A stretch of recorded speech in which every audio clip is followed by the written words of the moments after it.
I imagine you must have encountered more than a few conundrums during your travels. I'd like to observe your intelligence by means of a practical test of your capabilities, much as we did for the physical test. I'd like you to explore these ruins and return with your findings. There are 2 puzzles located at the far ends of the ruins. After completion, you should be able to activate the mechanism in the center. As with the physical test, there are no restrictions. Everything you do is an action I wish to observe. A tried and tested adventurer, I see. So, let's see you in action. Start wherever you like.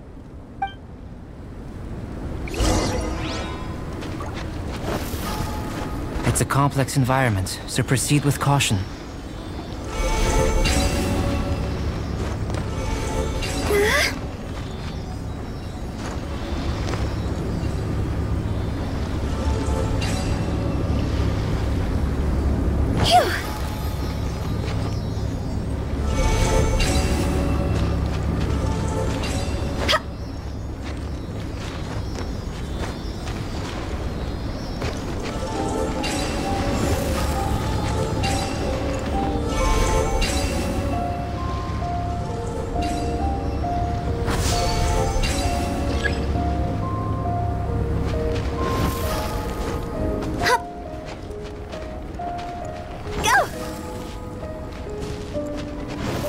Sealy like these are a common sight in the mountains. Returning them to their rightful places is up to you.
Steady as stone.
It should now be possible to activate the central mechanism. Exactly what will happen when you do is something I'm looking forward to finding out. Hey! Explaining things is Paimon's job!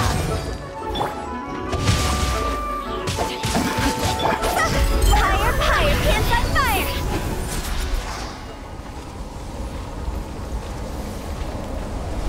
Phew!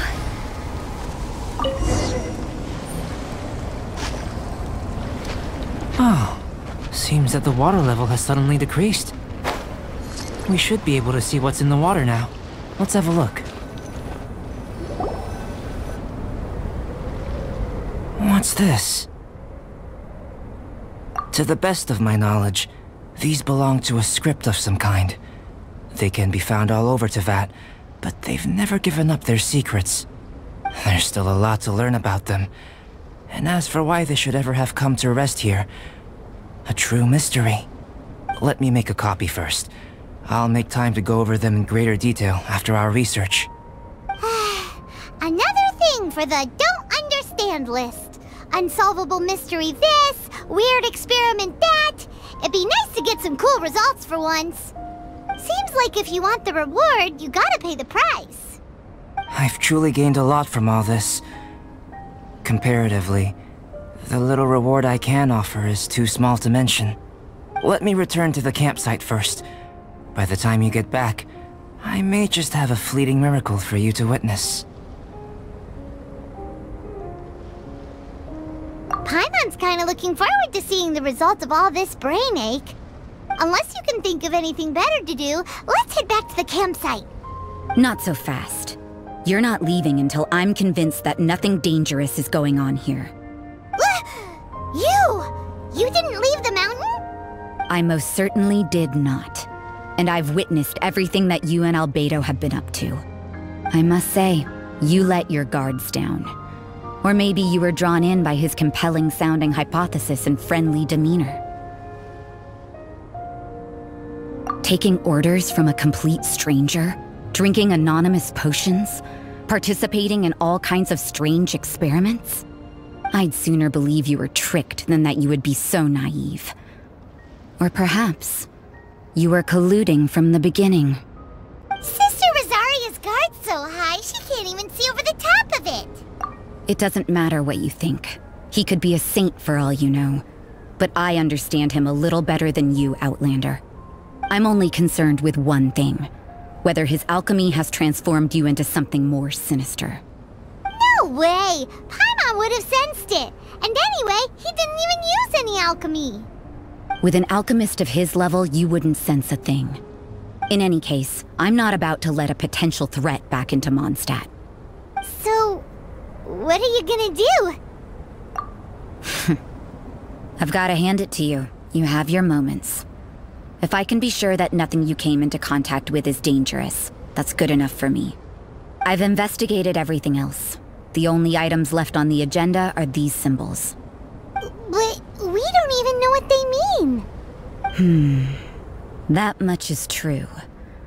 Not to mention, seems like there's nothing more to them. But for insurance purposes, I'd better make a copy. This is now a location of interest. Regular patrols should be set up here.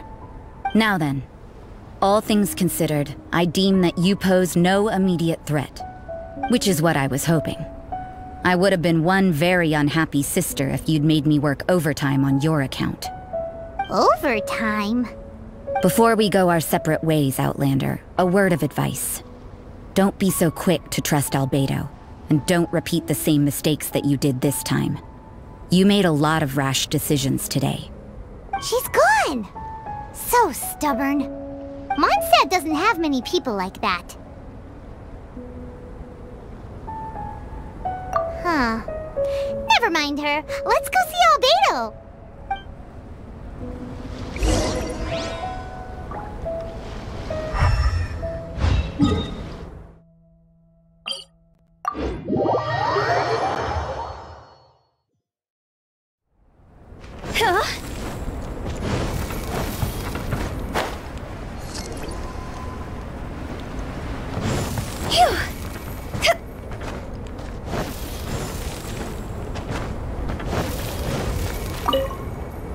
You're back. Good timing. I've just about reached the conclusion. You took quite a while. Did you get held up on the way back? Time for the results. We got a myriad of data today, and it was very difficult to finish all the research in one go. But the integral preliminary conclusion that I can offer you is...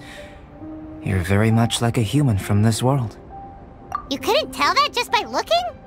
We spent all day working our butts off for that? Please, I understand that this may have seemed self-evident to you, but in fact, nothing in this world should be taken for granted. Have you ever considered that the world of Teyvat may have a natural hostility to Outlanders? I mentioned the natural laws of this world. You're able to converse with me here without consequence, and nothing seems amiss. But it's arguably a small miracle. The only other life form that, like you, has come here from afar is the seed that I mentioned. Under the effects of Teyvat's natural laws, it isn't even able to sprout, let alone bloom. But after I observed you, I had another idea. Imitating you helped to inspire my alchemy. And so... Whoa! It looks like something's appearing! The transition from nothing into something, from shoot to stem, and now to fruition. Is not nurturing otherworldly life also nurturing the world itself?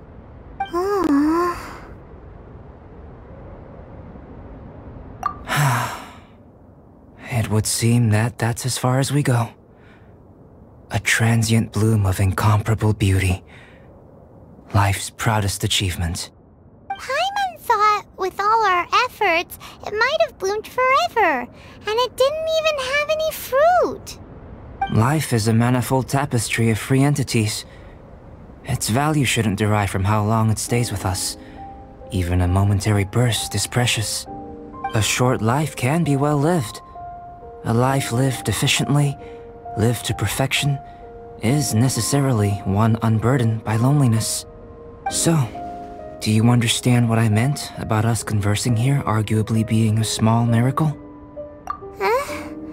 Things feel a little heavy right now. Don't be sad. You've got Paimon to look after you. Albedo, Paimon really wants to be your friend. Thank you both. Even if dispelling loneliness is not essential for life, it certainly doesn't hurt. Your help inspired me to discover the means to make a flower bloom.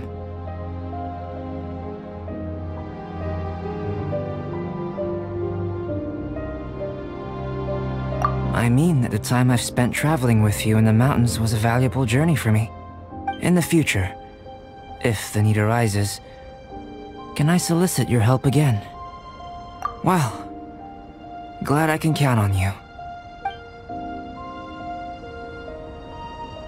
I made a point throughout of telling her how ordinary the results were. But what was that sediment I saw forming at the bottom of the vial? It should not have been there. What could it mean? Those born of Earth are bound by its imperfections, but those born of chalk are free of impurities. You and I are alike, both composed of a substance that has yet to be fully defined. If, one day, I lose control, destroy Mondstadt, destroy everything, can I rely on you to stop me?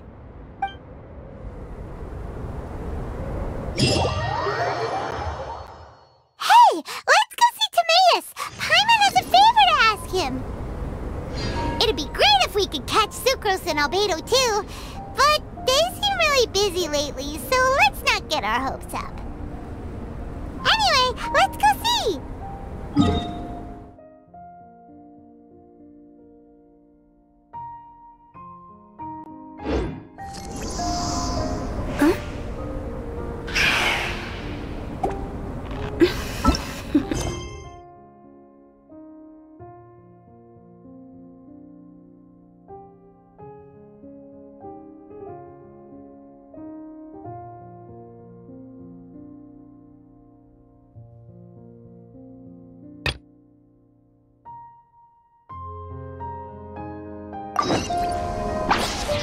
Toodaloo.